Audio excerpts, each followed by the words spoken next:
नमस्कार, विंध्या टाइम्स में आपका स्वागत है। आज पंचायत चुनाव का दूसरा चरण संपन्न हुआ और इसके साथ ही राजनीतिक सरगर्मी बढ़ गई निकाय चुनावों को लेकर।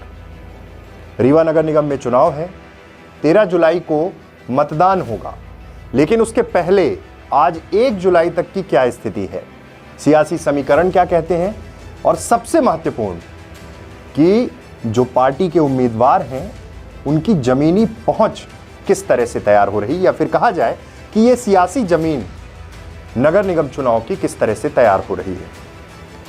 आपने मध्य प्रदेश के मुख्यमंत्री शिवराज सिंह चौहान को देखा होगा कि पूरी सक्रियता के साथ तमाम नगर निगमों में पहुंच रहे हैं, चाहे बात इंदौर की हो, भोपाल की हो।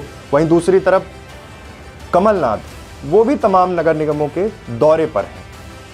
आज छिंदवाड़ा में हैं और छिंदवाड़ा में आज मुख्यमंत्री शिवराज सिंह चौहान भी पहुंचे थे, रोड शो, उसके बाद सतना की फिर तैयारी, उसके बाद रीवा का भी दौरा हो सकता है। तमाम परिस्थितियां सबके सामने हैं, लेकिन सवाल क्या है? सवाल ये है कि निकाय चुनाव में मुद्दा क्या है। नगर निगम के इस चुनाव में जो लंबे समय के बाद, लंबे अंतराल के बाद हो रहे हैं, इसमें कोर एजेंडा क्या है, किन मुद्दों को लेकर जनता वोट करने वाली है। सबसे पहले हम बात करते हैं कि भारतीय जनता पार्टी की रणनीति क्या है और अब तक जो चुनाव प्रचार चल रहा है रीवा नगर निगम में विशेष रूप से, वो किस दिशा में चल रहा है। आगे आने वाले समय में हम सतना नगर निगम और सिंगरौली नगर निगम का भी विश्लेषण करेंगे, एक एनालिटिकल एस्पेक्ट रखेंगे आपके सामने। लेकिन उससे पहले, सबसे पहले रीवा नगर निगम बीजेपी की क्या स्थिति है। आज दिनांक तक जो परिस्थितियां हैं, जिस तरह से भाजपा के कैंडिडेट प्रबोध व्यास का जब अनाउंसमेंट किया गया, उसके बाद से बीजेपी की जो सबसे बड़ी स्ट्रेंथ है संगठन, जिसको लेकर भाजपा तमाम बड़े दावे करती है और तमाम राज्यों में जो सरकारें बनी उसमें भी उनका दावा है कि जमीनी स्तर का हमारा कार्यकर्ता पन्ना प्रभारी से लेके और ऊपर मंडल, सेक्टर और तमाम जो उनका संगठनात्मक ढांचा है उसके तहत वो चुनावों में जाते हैं और उनके लिए हर छोटा से छोटा और बड़ा से बड़ा चुनाव बहुत महत्वपूर्ण होता है। हालांकि पंचायत के जो चुनाव चल रहे हैं, पहले फेज के चुनाव के बाद भारतीय जनता पार्टी को झटका भी लगा है।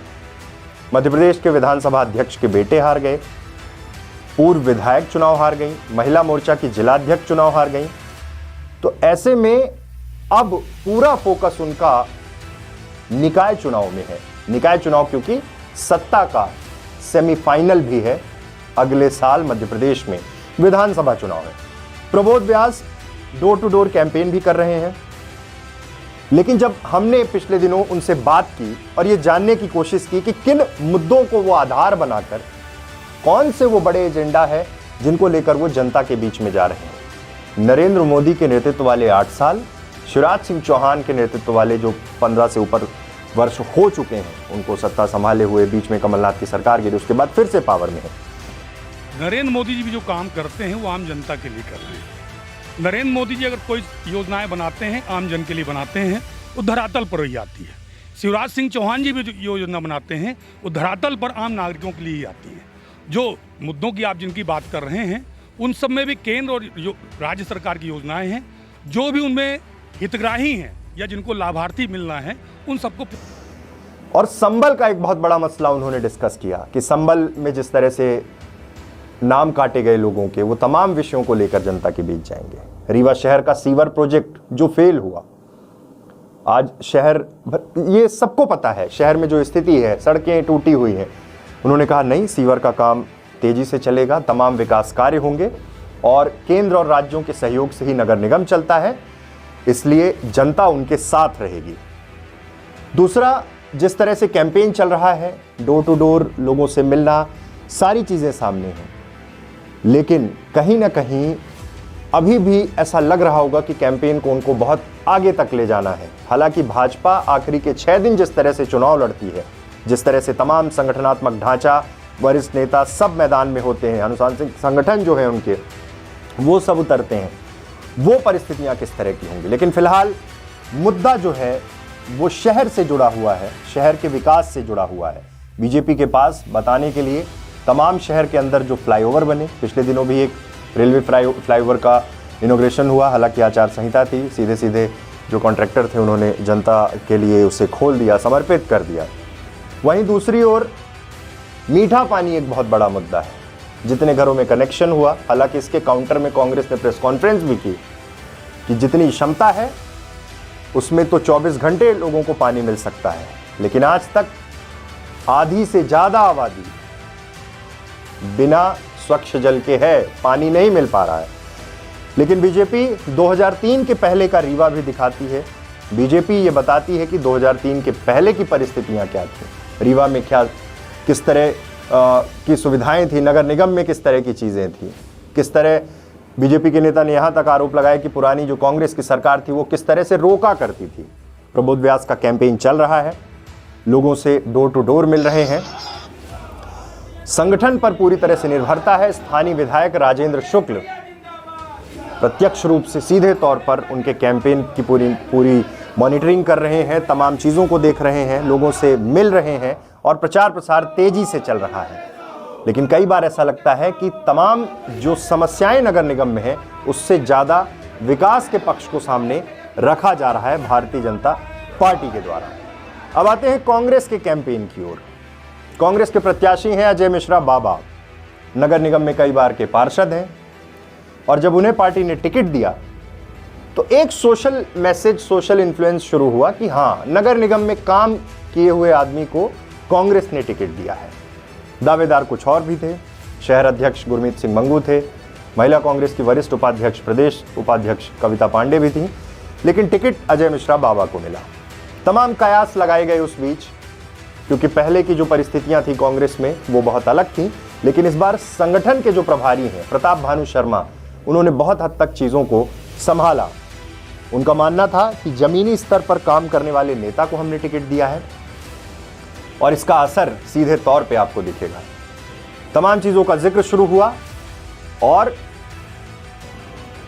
वार्डों को नापते हुए डोर टू डोर के साथ ही अजय मिश्रा बाबा सीधे तौर पे सबको साधते हुए आगे बढ़ रहे हैं। सुबह से लेकर शाम तक जनता के बीच में रहना, और उनका सीधे तौर पे ये दावा है कि वो हमेशा जनता के बीच में ही रहे हैं, नगर निगम में काम किया है। इंटरव्यू के दौरान प्रबोध व्यास ने जब ये कहा कि वो नेता प्रतिपक्ष रहे हैं, उनको मेरी शुभकामनाएं, और वो हमेशा नेता प्रतिपक्ष ही रहना चाहते हैं, विपक्ष में ही रहना चाहते हैं, उनको मेरी शुभकामनाएं। उसका अजय मिश्रा बाबा ने भी क्रॉस किया और उन्होंने कहा कि उनको शायद जानकारी नहीं है कि मैं पार्षद का चुनाव नहीं लड़ रहा हूं, मैं महापौर का चुनाव लड़ रहा हूं। पार्षद जो बनते हैं, लड़ते हैं, वो नेता प्रतिपक्ष बन सकते हैं सदन में, मैं तो महापौर का चुनाव लड़ रहा हूं कि मैं मेयर का चुनाव लड़ रहा हूं, पार्षद का नहीं। विपक्ष में तो पार्षद बैठेगा, जब मैं मेयर का चुनाव लड़ रहा हूं तो पार्षद कैसे रहूंगा।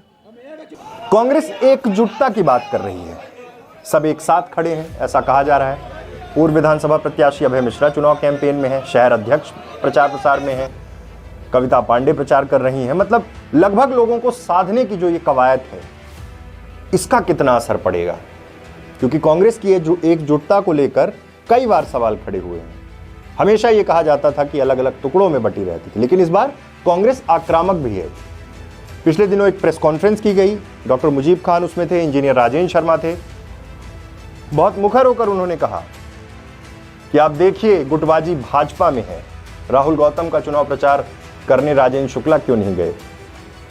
उसके बाद उन्होंने कहा कि बीजेपी में सब कुछ ठीक नहीं है, हमारे यहाँ सब ठीक है, सब साथ हैं, और इसी संकल्प के साथ हम रीवा में कांग्रेस पार्टी का महापौर बनाएंगे। शिवराज सिंह चौहान का एक किस्सा है कि शिवराज सिंह चौहान पांव वाले नेता थे, बहुत चलते थे, बहुत सारी उनकी ऐसी वर्किंग रही है पहले। लेकिन इस बार जिस तरह से हर गली हर मोहल्ले में अजय मिश्रा बाबा पहुंच रहे हैं, उससे बीजेपी में चिंता तो है। चिंता इस बात की है कि कहीं ऐसा तो नहीं कि जो स्थानीय मुद्दे हैं, और जहां भी जा रहे हैं 24 घंटे वाटर सप्लाई की बात कर रहे हैं, सीवर प्रोजेक्ट के फेलियर की बात जनता को बता रहे हैं, और तमाम उन योजनाओं का जिक्र कर रहे हैं जो भविष्य में वो अगर महापौर बनते हैं तो वो करेंगे। लेकिन इस बीच सबसे बड़ी बात जो है, बीजेपी को लेकर जो आरोप वो लगा रहे हैं कि स्थानीय चुनाव में भी जहां आपको आपके मोहल्ले, आपके वार्ड का पार्षद चुनना है, बीजेपी यहां पर नरेंद्र मोदी, शिवराज सिंह चौहान और तमाम तरह का जिक्र कर रही है, जबकि आपको वार्ड का हितैषी, वार्ड में आपके साथ काम करने वाला, आपके सुख दुख में खड़ा होने वाला व्यक्ति चुनना है। इसका कितना असर होगा? पहले भी हमने आपको एक खबर बताई थी कि तमाम बुकलेट छप चुकी हैं, केंद्र के 8 साल और राज्य सरकार के तमाम विकास कार्यों को यहां गिनाने की कोशिश की जाएगी। लेकिन रीवा की जनता को बखूबी पता है कि मूल क्या है, किन मुद्दों पर वोट करना है। दोनों ही राजनीतिक दलों की नुक्कड़ सभाएं चल रही हैं और कांग्रेस की सभाओं में भी अच्छी खासी भीड़ देखने को मिल रही है। लेकिन ये भीड़ वोट में कैसे कन्वर्ट होगी, कांग्रेस अभी भी ये सोच रही होगी। 2018 का विधानसभा चुनाव देखा है कांग्रेस ने, वक्त है बदलाव का नारा था, लेकिन क्या हुआ विंध्य में, रीवा में क्या हुआ? डर तो होगा, और ये डर बहुत स्वाभाविक है, क्योंकि तमाम कैंपेन में स्टार नेताओं को बुलाना, स्टार कैंपेनर जो हैं वो आते हैं, सारी चीजें होती हैं। लेकिन इस बार ऐसा लग रहा है कि कांग्रेस जमीन में ज्यादा काम करने की कोशिश कर रही है। निगम के वो मुद्दे, चाहे नगर निगम परिसर में गाय दफनाने का मामला रहा हो, चाहे स्वीपिंग मशीन का मामला रहा हो, इन सब मुद्दों को लेकर जनता के बीच में जा रही है। वो वैश्विक परिदृश्य के हिसाब से, देश के हिसाब से, देश के बड़े मुद्दों पर बात नहीं कर रहे हैं, क्योंकि वो, उनका कहना है कि स्थानीय सरकार चुननी है, लोकल गवर्नमेंट, इसलिए स्थानीय मुद्दों पर बात होनी चाहिए। किसके मुद्दे कितने कारगर साबित होंगे, ये चुनाव परिणाम बताएंगे। बीजेपी के पास एक मजबूत संगठन है, वहीं कांग्रेस भी अब अपने संगठन के बूते सबको साधते हुए आगे बढ़ने की कवायद कर रही है। अब एक तीसरी पार्टी के बारे में भी बात कर लेते हैं, आम आदमी पार्टी। बात करना इसलिए जरूरी है क्योंकि भारतीय जनता पार्टी और कांग्रेस के बाद जिस क्षेत्र में हम हैं, विंध्य में, कभी बसपा थर्ड चॉइस हुआ करती थी, तीसरे विकल्प के रूप में लोग बसपा को चूज करते थे। अब आम आदमी पार्टी के बारे में बात हो रही है, लेकिन आम आदमी पार्टी कांग्रेस की बैसाखी से ही चलना चाह रही है। आम आदमी पार्टी ने जिन्हें प्रत्याशी बनाया, इंजीनियर दीपक सिंह, कांग्रेस छोड़कर आम आदमी पार्टी में शामिल हुए और फिर उन्हें प्रोजेक्ट कर दिया गया कि ये हमारे महापौर प्रत्याशी होंगे।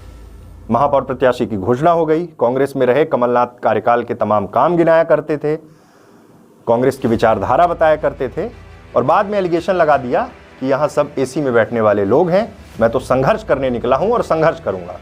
2018 में मैं जब रीवा विधानसभा की टिकट लेने के लिए गया था, तो किसी पार्टी के महासचिव ने, राष्ट्रीय महासचिव ने मेरे से पूछा कि आप किसके आदमी है ना, तो मैंने कहा कि आदमी तो मैं अपनी वाइफ का हूँ, और मैं यानी पूछता मैं कांग्रेस को हूँ। उस समय 2018 विधानसभा की बात। अब कितना संघर्ष हो पाएगा वो 13 तारीख की वोटिंग में पता चल जाएगा और उसके बाद परिणाम में पता चल जाएगा। लेकिन आम आदमी पार्टी को पार्टी के अंदर प्रत्याशी नहीं मिला, इसलिए उन्होंने कांग्रेस से आए हुए एक कार्यकर्ता को कैंडिडेट बनाया और वेट एंड वॉच में रही कि जहां जहां जिस पार्टी के लोगों को टिकट नहीं मिल रहा है पार्षद में, उनको हम अपनी पार्टी में शामिल करा के लड़ाएंगे। अरविंद केजरीवाल का अपना एक अलग मॉडल था, लेकिन यह मॉडल यहां पर कांग्रेस की बैसाखी में चढ़ने के लिए तैयार है कि कांग्रेस से जो लोग आए हैं उनको पार्टी में लाया जाए, टिकट दिया जाए, और उन्हीं के भरोसे अब पार्टी राज्य में काम करेगी क्या, ये बड़ा सवाल है। हालांकि वो दावा करते हैं कि हम योग्य लोगों को ढूंढ रहे हैं, योग्यता किसकी कितनी होगी वो परिणाम बताएंगे। लेकिन आम आदमी पार्टी के जिला अध्यक्ष ने एक पोस्ट किया जब इंजीनियर दीपक सिंह को पार्टी ने टिकट दिया और लिखा कि रीवा नगर निगम में आम आदमी पार्टी के उम्मीदवार भाई दीपक सिंह व रीवा की ओबीसी जनता को हार्दिक बधाई। सवाल यह है, ओबीसी जनता, ओबीसी चेहरा, जहां आम आदमी पार्टी ये बात करती है कि जाति धर्म से इतर उनका राजनीतिक दल काम करता है, भ्रष्टाचार के खिलाफ काम करता है, वहां इनके खुद जिलाध्यक्ष ये बार बार चिल्ला के बता रहे हैं कि ओबीसी चेहरा दिया है, देख लीजिएगा। इसके क्या मायने हैं? राजनीतिक शुचिता, आपसी टकराव की स्थिति ना हो, और साथ ही साथ जाति धर्म के आधार पर क्या आम आदमी पार्टी भी मध्य प्रदेश में राजनीति शुरू करना चाहती है? ये बात भी सही है कि आम आदमी पार्टी के केंद्र में अभी मध्य प्रदेश नहीं है उतना। छोटे राज्यों से शुरुआत की, दिल्ली, उसके बाद पंजाब, धीरे धीरे करके शायद छत्तीसगढ़, और मध्य प्रदेश की क्या स्थिति होगी आगे आने वाले समय में देखना होगा। लेकिन एक बात साफ हो गई है जिलाध्यक्ष के पोस्ट से कि आम आदमी पार्टी ने ओबीसी वर्ग से नेता दिया है। तो क्या तमाम राजनीतिक दल, समाजवादी पार्टी, बहुजन समाज पार्टी, इन्हीं की तर्ज पर आम आदमी पार्टी भी जाति के आधार पर तमाम समीकरण सेट कर रही है क्या? या फिर मध्य प्रदेश के रंग में अब रंगने की कोशिश कर रही है, कोई कहीं से किसी तरह से आए उसे अपने दल में लाओ ताकि हम चुनाव लड़ने लायक बने?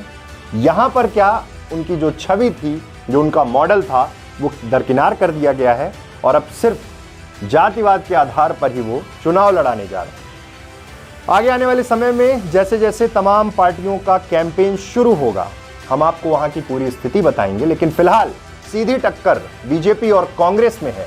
तमाम राजनीतिक दल चुनाव लड़ रहे हैं, लेकिन लोगों का जो मिजाज है वो इन दोनों राजनीतिक दलों तक ही अब तक समझ में आ रहा है। बाकी दल वोट काटने के परिदृश्य में हो सकते हैं, लेकिन बीजेपी और कांग्रेस में सीधी लड़ाई है। अब देखना है कि कितनी जमीन कौन नाप पाता है, कितना लोगों से कौन मिल पाता है, कितना कौन किसे समझा पाता है, क्योंकि दोनों ही राजनीतिक दल एक संगठन के भरोसे, एक अपनी खुद की मेहनत के भरोसे संगठन को साथ लेकर सबको साधते हुए आगे बढ़ रहे हैं। आगे क्या परिस्थितियां होंगी वो तो परिणाम बताएंगे। बहुत बहुत धन्यवाद।